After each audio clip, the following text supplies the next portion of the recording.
వస్తుందని చెప్పి 14 ఏళ్ళు పోరాటం చేస్తే ఇవాళ రాష్ట్రం వచ్చింది. ఉట్టిగా రాలే తెలంగాణ, ఎవడో భిక్ష పెడితే రాలే, ఎవడో దయతలిచి ఇస్తే రాలే. ఎక్కడికక్కడ కేసీఆర్ గారు తన మెదడు గడిగించి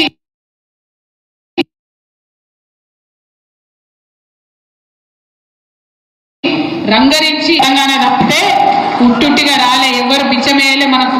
మన గడ్డలని, మన మట్టిలోనే పోరాటం ఉన్నది, మన గడ్డలనే ధైర్యం ఉన్నది. మనం ఎవరన్నా కనబడంగానే నవ్వుతాం, మంచిగా మాట్లాడతాం. వాడు జర మొక్క మట్టి తిప్పిండి అనుకో, పోతవంతి నాకెందుకు అనుకొని పోతాం. మనం సిగ్గులేకుండా ఎవరు కూడా పలకరించకపోతే, ఆత్మగౌరవానికి దెబ్బ తగిలేటట్టు వ్యవహారం చేస్తే ఓర్చుకోం తెలంగాణ వాళ్ళం. అంతేనా?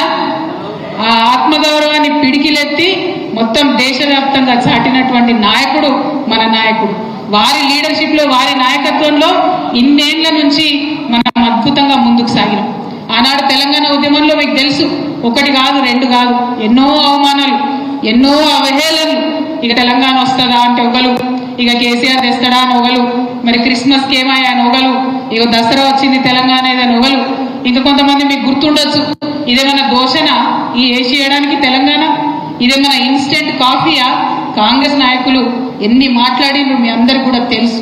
అవన్నిటిని తట్టుకొని, ఆ దాడిని తట్టుకొని ప్రత్యక్షంగా కేసీఆర్ గారిని అయితే 1,00,000 తిట్లు తిట్టొచ్చు. మేము వారి కుటుంబంగా ఎంత బాధపడ్డాము, ఎంత ఆవేదన పడ్డాము అది మాకు తెలుసు. కానీ ఎన్నడూ ఆవేదన బయట చూపించలే, ఎన్నడూ ఆ బాధను బయట చూపించలే. అన్నీ కూడా దిగమింగుకొని ఇది ప్రజల కోసం, తెలంగాణ రావాల్సిందే, వస్తేనే బతుకు బాగుపడుతుందని చెప్పి ముందుకు పోయినాం తప్పితే వెనుకకు రాలే. మరి అన్ని పోరాటాలు చేస్తే రాష్ట్రం వచ్చింది. ఆనాడు కూడా ఏమైంది? రాష్ట్రం వచ్చింది కరెక్టే, ఇది ఉంటుందా? కరెంట్ వస్తుందా? కిరణ్ కుమార్ రెడ్డి గారు మీకు తెలుసు కదా, ఆంధ్ర రాష్ట్రం ఆఖరి కిరణం గారు ఆయన కట్టబెట్టుకొని బోర్డు పెట్టి చూపించిండు, ఇగో తెలంగాణ రాష్ట్రం వస్తే మీకు కరెంటు రాదు, కటిక చీకటి అయిపోతుంది, ఇగో మీరు నక్సలైట్ల రాజ్యం అయిపోతుంది అని చెప్పింది. కానీ కేసీఆర్ గారి నాయకత్వం, వారి యొక్క దీక్ష, వారి యొక్క దక్షత, దానితోని ఒక్కటంటే 1 నిమిషం కరెంటు పోకుండా వెలుగు జిలుగుల తెలంగాణను మనం తయారు చేసుకున్నాం. ఏదైతే మీరు మొత్తానికే కరువు కాటకాలతో అల్లాడిపోతారని చెప్పిండ్రో, 10 ఏళ్లల్లా 1 కోటి ఎకరాలను పారించుకునేటటువంటి మాగాణగా తెలంగాణను తయారు చేసుకున్నాం. నా తెలంగాణ 1 కోటి రతనాల వీణ అని ఆనాడు దాశరథి గారు అంటే, నా తెలంగాణ 1 కోటి ఎకరాల మాగాణమని కేసీఆర్ గారు అని పట్టుబట్టి రైతుల వెంట నిలబడి రైతులకన్ని సౌలత్ చేసి తెలంగాణను అభివృద్ధి చేసి. మీకు గుర్తుంటుంది, ఇక్కడ ఉన్న రైతులందరికీ తెలంగాణ రాకముందు మనం నీటి పన్ను కూడా కట్టినాం. నీళ్లకు, మన పొలాలకు వచ్చే నీళ్లకు కూడా పన్ను కట్టినాం. కేసీఆర్ గారు వచ్చి అది మాఫ్ చేసిండ్రు, అన్ని మాఫ్ చేసిరు. రైతు అంటే ప్రాణం కేసీఆర్కి, రైతు ఉంటేనే సమాజం బాగుంటుందని బలంగా నమ్మేటటువంటి వ్యక్తి కేసీఆర్ గారు. మరి వారు అట్లా నమ్మిరు కాబట్టే అన్ని పక్కకు పెట్టి ముందు ప్రాజెక్టులు కట్టాలి, ముందు రైతుకు భరోసా ఇవ్వాలి, రైతు బంధు ఇవ్వాలి, అట్లనే రైతు చనిపోతే 5 లక్షలు ఇవ్వాలి. ఇట్లా 1 కాదు 2 కాదు అనేక కార్యక్రమాలు చేసినాం. అన్నిటికన్నా ఎక్కువ మీకు గుర్తుండాలి, కరోనా వచ్చింది, ప్రపంచం అంతా ఆగమవుతుంది, అల్లాడిపోతుంది. ఆ కరోనాలో కూడా మనం చివరి గింజ వరకు కూడా వడ్లు కొన్నాం తప్పితే ఎక్కడ పైసలు ఆపలేదు, ఎక్కడ పెన్షన్ ఆపలేదు, ఎక్కడ రైతులకు ఇచ్చేటి వెనక్కి పోలేదు. మరి మనం అంత బంగారు తెలంగాణ నిర్మించుకున్నాం, చూసినాం. ఇకేమైంది? సంవత్సరం కింద కొంచెం ఆగమైపోయినాం. కాంగ్రెస్ ప్రభుత్వం వచ్చింది. మనకు తెలుసు, కాంగ్రెస్ ప్రభుత్వం అంటేనే మాట తప్పడం. ఆనాడు మనకు చెప్పిండు 2004లో, ఇగో మీకు తెలంగాణ ఇస్తాం, మాతో పొత్తుకూడిరంటే కాంగ్రెస్, టీఆర్ఎస్, అప్పుడు టీఆర్ఎస్ పొత్తుతోని మనం పోయినాం. పోతే గెలిచిండ్రు, రాష్ట్రంలో అధికారంలోకి వచ్చిండ్రు, కేంద్రంలో అధికారంలోకి వచ్చిండ్రు, మాట తప్పిండ్రు, తెలంగాణ ఇచ్చుడు తప్పిండ్రు. 10 ఏళ్ళు మనని అరిగోస పెట్టిండ్రు. 1000 మంది మన పిల్లలు చచ్చిపోతే అప్పుడు కనికరించి భయపడి అప్పుడు తెలంగాణ ఇచ్చింది తప్పితే ఉట్టిగా ఇయ్యలే.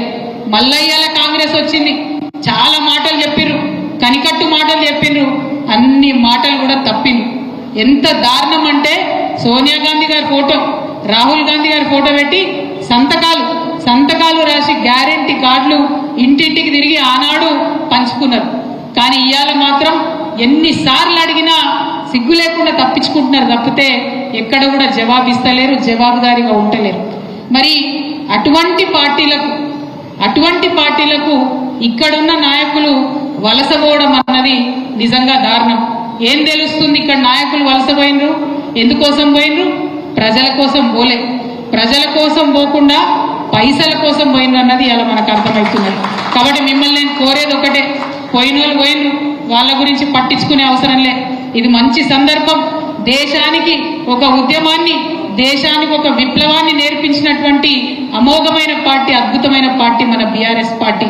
ఆ పార్టీ మన పండగ ఈ నెలలో జరగబోతుంది, ఏప్రిల్ 27.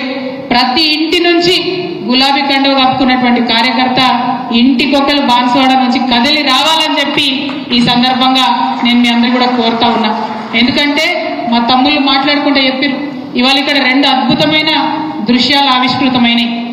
ఒకటి, ఆ తల్లి సంఘం తండా నుండి వచ్చి మా ముత్యాలమ్మ, ఇగో నాకు కేసీఆర్ సార్ పైసలు ఇచ్చిండు, ఇక మళ్ళా మన పార్టీ పండగకి ఇస్తున్న పైసలు అని చెప్పి 2000 మా అక్క ఇచ్చినందుకు మనస్ఫూర్తిగా మీ ప్రేమకు ధన్యవాదాలు తెలియజేస్తున్నాను.